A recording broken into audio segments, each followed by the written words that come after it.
mais um episódio do Papo Delas. Eu tô com Nazaré Rocha e a gente vai falar sobre arte e mulher e outras coisitas, né, Nada? Outras coisas mais. Isso. Bem-vinda, viu? Muito obrigada.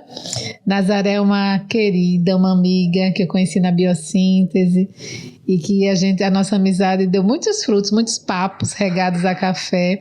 E é uma artista, né, que usa a voz tão lindamente para chegar no coração das pessoas. Queria que você se apresentasse um pouquinho. Quem é você? Quem é Nazaré? Então, primeiro eu quero agradecer, né, dizer da minha alegria em ter a sua confiança, em ter a sua lembrança. E quem é Nazaré, né? A Nazaré é hoje uma pessoa na maturidade, mas que tinha o sonho de cantar desde criança, né? Aos 6 anos de idade eu já sabia que eu queria ser cantora lírica. Eu sabia que eu queria cantar daquele jeito, naquele estilo, embora eu não soubesse o nome. Mas eu fui criada na igreja evangélica e a igreja tinha um coral que nem devia cantar tão bonito, né? Há 50 anos atrás. Mas, para mim, aquilo era um encantamento, né? Então, eu olhava, eu cantava com as crianças, lógico. Mas eu olhava e eu pensava, quando eu crescer, eu quero cantar desse jeito, eu quero fazer isso. E eu não imaginava, né, que ia se tornar minha profissão, né, que ia ser minha fonte de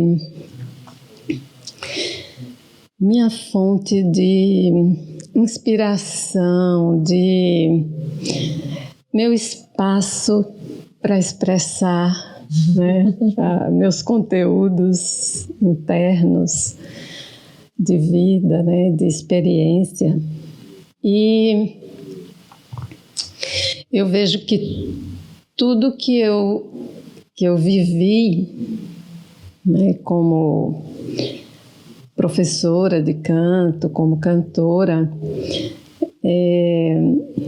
eu resumo assim: é como se a música popular não desse conta dos conteúdos emocionais que eu tinha, né? Precisava ser o canto lírico, que eu digo que ele é um grito estilizado. Eu lembro disso demais, você falando disso. Falando dessa história do grito estilizado. E eu acho que é isso mesmo. Eu também acho que é isso. Não é? Então é isso. A oportunidade de poder expressar esse grito, né, de forma poética, de forma sensível, não é, apoiada por um texto, uma melodia, um acompanhamento de piano ou de orquestra, que dão um chão, né, para essa expressão. É muito especial. E eu acho que, como mulher, eu penso que é muito especial porque talvez a gente tenha mais conteúdos. Sim. Ou até tenha mais necessidade, talvez nem mais conteúdo, mas mais necessidade de expressar. Sim. Não que os homens não tenham o que expressar, né? E que eles não expressem, mas eu digo isso porque no meu universo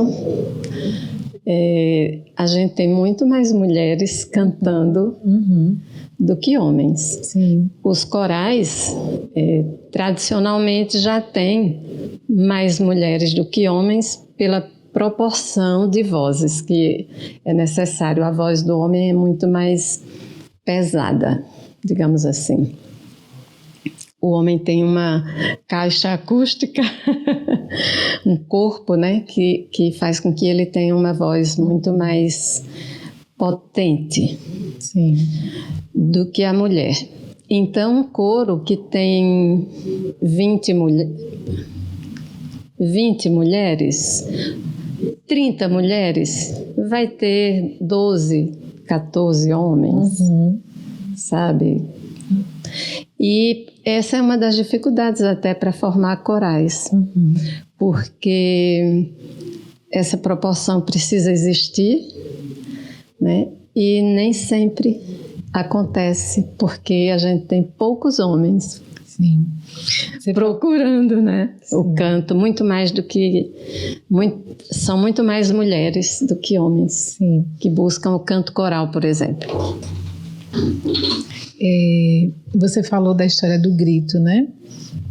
Você durante muito tempo, professora da universidade, tinha um projeto um projeto dentro da universidade, né, para buscar a voz autêntica das pessoas que estavam no laboratório. Você falou dessa coisa do grito estilizado, que o canto lírico é um grito estilizado, né? Isso. E eu fiquei pensando aqui, o grito estilizado e o fiozinho com a história da voz autêntica, né, que você falava tanto. Isso. Que grito é esse? Que emoção é essa? Como você não esqueceu, né, Joana? Nada, mulher. O que tu falava era muito bonito, o que você fala, né? E me identifico muito também, né? Porque você fala a arte, e quando você fala das mulheres, né? Que nós mulheres fazemos, não que os homens não precisem acessar e não que eles não façam isso. Mas é como se nós mulheres, desde muito cedo, é um lugar muito conhecido, esse lugar de estar ali revirando as emoções, né? Exatamente. E eu com a escrita eu faço muito isso, é como se fosse o meu grito estilizado através do meu Sim. escrito, né? Do meu desterro. Você faz isso com a voz. Quando eu escrevo, eu dou significado às minhas emoções, né? Quando você dá o seu grito estilizado, o que acontece? Esse grito, ele precisa da voz autêntica, né? Porque a voz autêntica, ela é a nossa identificação, digamos assim, né? Quando alguém escuta a minha voz, vai dizer, é Nazaré. E quando eu ouço a minha voz, de início, quando a gente ouve a voz da gente, ela é estranha a nós, né? Ela é desconhecida. Os outros conhecem mais do que nós, né? Sim. E tem aí, estranhamento, né? Um certo estranhamento. Tem um estranhamento. Porque a gente se ouve muito mais por via óssea do que por via aérea. E quem nos ouve muito mais por via aérea. Ouve só por via aérea. Então, a voz autêntica, ela precisa desse processo da gente suportar conhecer. Suportar conhecer-se, né? Exatamente. E aí, isso não tem como não revirar ainda mais as emoções. Eu acho muito parecido com o próprio processo psicoterápico, né? Essa busca pela voz autêntica, né, Nasa? E é o trabalho que você fazia, né? Eu fiquei lembrando agora também no Congresso da Biossíntese que teve aqui em Natal. Acho que você estava, não estava? Tava. E aí teve um cara, Tota alguma coisa, o nome dele, ele falava muito em desterro poético através da arte. Que é isso, Sim. Né? Que é isso que eu faço com a escrita, que é isso que você faz num nível muito mais elevado com a voz, né? Uau, que é isso, Joana? Você é uma poetisa, assim, que encanta a gente. Você representa muito bem as emoções da gente. Obrigada. Com as palavras. Obrigada. Você sente que é isso mesmo, a arte, né? E no teu caso a música, ela vem junto com esse processo de autoconhecimento e aprofundamento de quem se é e trazendo para a vivência da mulher. É transformador, pode levar a mulher para um lugar de mais potência na vida. Com certeza.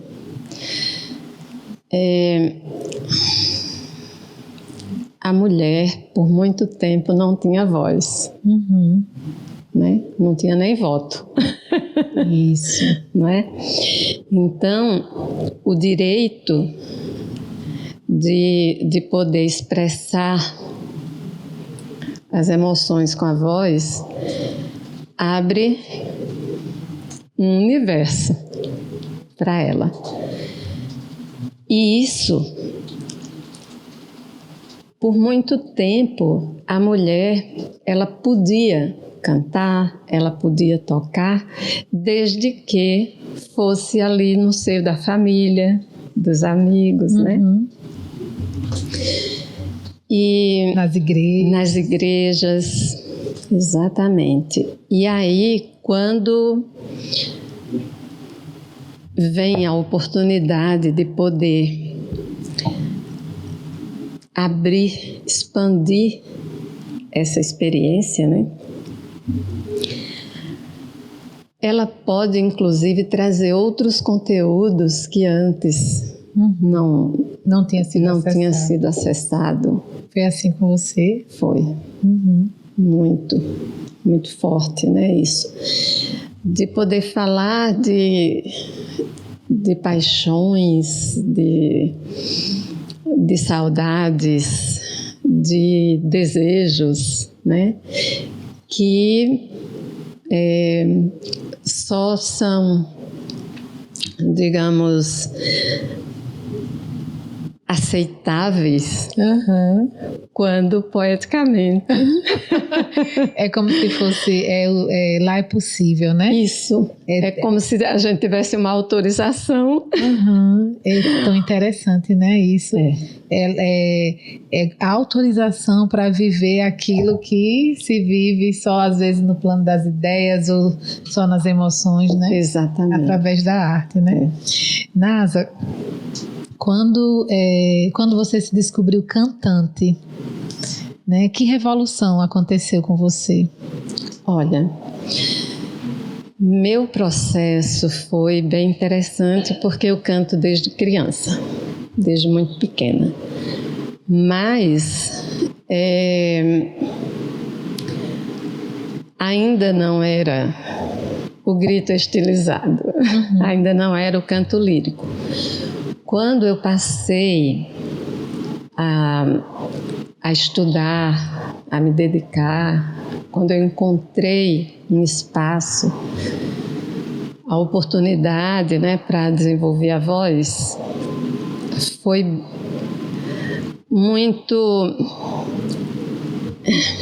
confuso, foi assustador, né? Porque era difícil abrir o coração para soltar a voz por inteiro. É como se fosse perigoso, né? É como se fosse autoritário, né?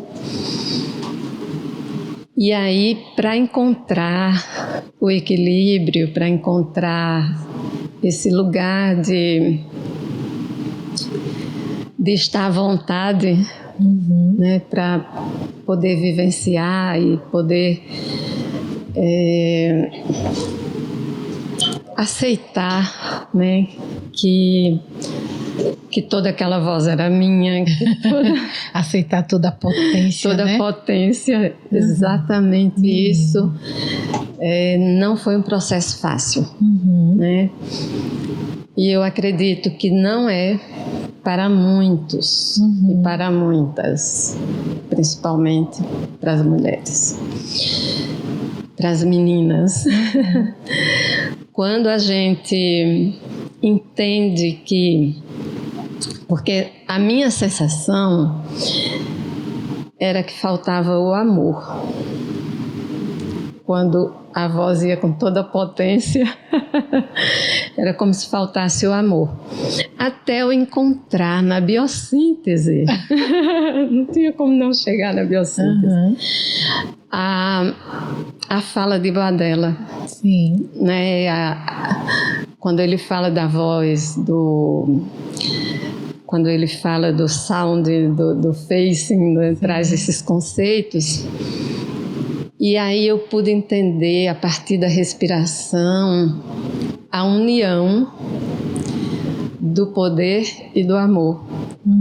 Então, para mim, a voz, ela é a junção do poder e do amor, porque o poder está no baixo ventre, digamos assim. A gente usa como sustentação para a voz os músculos transversos do abdômen, né, principalmente.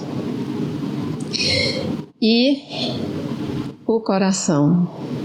E aí, com essa respiração profunda, com essa entrega, a gente junta o poder e o amor. É uma ponte, né? É uma ponte, exatamente. Entre esse poder que está no baixo ventre, no hara, isso. E isso que está no coração, que é da conexão, né? Se a gente traz para a vivência da mulher, né? E aí, como você estava falando no início, até bem pouco tempo atrás, a gente não tinha direito nem ao voto, né? Se pensarmos assim que ao longo da história fomos caladas tantas vezes, cerceadas de tantos direitos, né? Uma mulher que consegue fazer essa ponte entre esse ventre e esse coração, né? O que acontece, Nazaré? Pelo amor de Deus, né? A gente se sente inteira. É isso que acontece. A inteireza que chega é assustadora no início, né? Por isso que a gente foge um pouco. Foi comigo assim. Mas quando a gente acessa essa autorização, a sensação é de estar inteira. Uma vez uma aluna, numa aula, ela cantou uma frase com a voz inteira. E eu perguntei para ela: como você sentiu agora? Ela disse: é esquisito, parece que eu não estou sozinha, parece que não sou só eu.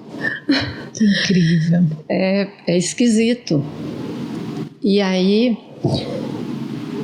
confirmou aquilo que eu sentia já, né? É como se ela não se sentisse inteira, completa. E aí quando ela disse: parece que eu não estou sozinha, eu tô com mais alguém, eu tô maior, sim, né? Sim. Tô mais forte. Sim. É como se fosse isso que ela tivesse querendo dizer, né? Eu tô mais inteira. Sim. Eu viajei aqui nessa sua fala da sua aluna, né? Porque eu fiquei pensando, isso que você está falando agora, que é muito coerente, né? Dela poder se perceber-se inteira, dona de si, de posse de si, né? Mas eu fiquei pensando também transgeracionalmente, né? Sim. Quantas mulheres cantam com ela, né? Na hora que essa mulher se autoriza a assumir o centro do palco, né? E acessar a sua voz autêntica, né? Quantas mulheres, né? E aí eu fico pensando na arte mesmo, enquanto ato revolucionário na vida das mulheres, né? A arte, a criatividade, né? Na minha tese de doutorado, eu trouxe 5 saberes a partir de Deleuze. Não vou entrar muito nessa teorização, não, mas os saberes são saber pensar, saber sentir, saber criar, saber brincar e saber humanecer. Humanecer? Humanecer foi um termo criado pelo grupo de Educação e Corporeidade aqui da UFRN, o grupo de o Centro de Estudos de Educação e Corporeidade. E faz todo sentido, porque quando a gente consegue o pensar, o sentir, o criar, o brincar, a gente fica mais humano, a gente humanece. Sim. Não é? E é como se fosse mesmo isso, sabe? A oportunidade de ser mais humana, de ser humano, nascer, humanecer. Sim, né? na essência mesmo, né? De quem se é e do que você visita em si, né? Exatamente. E é assim, a gente tá falando aqui, eu tô conversando com uma cantora lírica, professora da UFRN, pós-doc. Pós não, só doc. Né? Mas eu fico pensando, sabe, Nasa, naquela senhorinha lá da periferia que faz o seu bordado, o seu crochê. Eu fico pensando na pessoa que pinta um pano de prato. Eu fico pensando na minha mãe que costura, sim, né? E que faz dentro de uma beleza essas atividades, né? Sim. Desde de uma arte mais como é que eu posso dizer? Utilitária, né? Até uma arte mais erudita, né? Eu fico pensando nas artes e na criatividade da mulher, né? Como é recurso de transformação e de acesso às emoções, né? Minha mãe, uma coisa muito boba. Eu vou fugir um pouco até talvez do tema, mas assim, minha mãe ela tem um hábito, quando ela come um pão, aí ela tá comendo lá o pãozinho francês dela e ela tira o miolo do pão. E esse miolo que fica ali do lado, desde pequena, eu testemunhei minha mãe fazendo isso. Ela vai fazendo meio que umas bolinhas com aqueles miolos de pão, sabe? E vai conversando, tomando café, de modo que ali vai ficando várias bolinhas, todas do mesmo tamanho, do mesmo jeito. E eu desde pequena testemunhava aquilo, né? E hoje eu me pego, às vezes adulta, às vezes tomando café, né, lá com meu companheiro, e eu me pego fazendo a mesma coisa. E outro dia eu fiz até uma foto e mandei para ela. Disse, mãe, o que eu tô fazendo, né? Uma bobagem, uma coisa boba, mas que para mim aquela habilidade manual dela, sim, né, para ela era um momento de desterrar algo ali. Ela estava ali naquela atividade manual, que não é uma arte, mas era uma... pode ser entendida, né? Pode ser entendida como uma arte, sim. Porque na hora em que ela expressa, exato. Pronto, chegamos no ponto, né? A arte tem a ver com tudo aquilo que se acessa em si e se expressa, né? Exatamente. Eu sinto isso também, eu penso isso. Porque acredito até que essa arte que ela faz assim tão despretensiosamente traga algo tão autêntico, né? Talvez uma necessidade dessa perfeição, né? Talvez uma necessidade desse tato, dessa pausa, né? Esse momento em que ela deve fugir nos pensamentos, né? Deve ir longe, transcender, né? Então, é arte ainda que para outras pessoas não tenha o sentido, para ela tem o sentido. Tá acontecendo, tá sendo, sim, não é? E aí quando você falou dessa mulher simples, lá da periferia e tal, nas próprias igrejas o cantar, às vezes a mulher que está nas suas tarefas domésticas, né? E ela canta enquanto lava sua roupa, enquanto cozinha, enquanto limpa a casa, né? E aí você lembrou, é muito interessante, né? Você lembrou da sua mãe, eu lembrei da minha. Minha mãe cantava muito. Ela tinha um momento de devocional dela, de oração, e ela pegava o caderninho ali e ela cantava várias músicas. Sim. Naquele momento, que era um momento devocional. Mas, fora esse momento, estava sempre cantando. E eu via como era autêntica a expressão dela, né? Então isso diz pra gente, né? Muita coisa, é como se... E olha, eu não tinha pensado nisso nunca, mas agora me veio. É como se ela me autorizasse também. Não é? Quando ela cantava. Minha irmã gosta de cantar, a do meio canta também muito, canta em coral hoje em dia.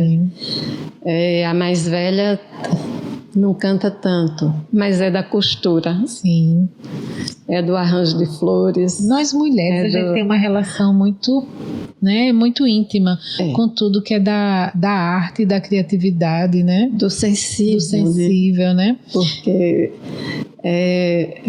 quando ela não é muito de cantar, mas é de plantar, é de fazer arranjos, é de costurar, é de gostar de cozinhar, né? Então, em tudo isso tem um sensível, né? Isso.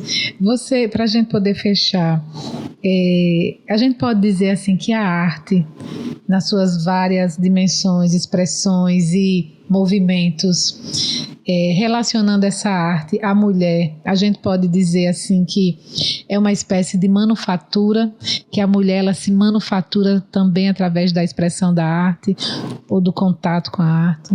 Com certeza. Eu acredito. O sensível dela, o ser cuidadora, né, digamos assim, faz com que ela se funda, né, ao que ela faz, de uma forma especial, de uma forma diferenciada, né? Então, não basta, por exemplo, essa mesa e essa caneca, mas eu já estou vendo aqui que a caneca tem uma referência da mesa, de cor, né? Quer dizer, certamente tudo isso a mulher percebe. Um homem, ele pode vir aqui, ver tudo isso e não chamar a atenção dele, né? Mas para a gente chama. Não tem... O nosso olho vai, né? Vai e nos diz alguma coisa. Isso. Não é? E aí eu acho que esse jogo, né, do que a gente recebe e do que a gente expressa, como a gente transforma o que a gente sente, tudo isso faz com que a gente seja um pouco arte também. Somos. Obrigada, minha querida, viu? Foi um prazer. O papo foi mais gostoso do que eu esperava ainda. Eu já sabia que ia ser bom. Não tem como não ser contigo, mulher. Tu é muito maravilhosa. Obrigada. Você traz você é um exemplo disso, porque você traz todos esses conteúdos, tudo que a gente falou aqui, você traz no seu trabalho. Eu tenho. Obrigada, viu? Eu que agradeço. É um eterno construir-se, né, Nasa? A gente está sempre nesse manufaturar de si. Sempre. Sempre no fazer-se, transformar-se, desfazer, renovar-se, desfazer-se. Isso. Isso somos nós. Obrigada, meu amor. Prazer. Beijão. Sucesso.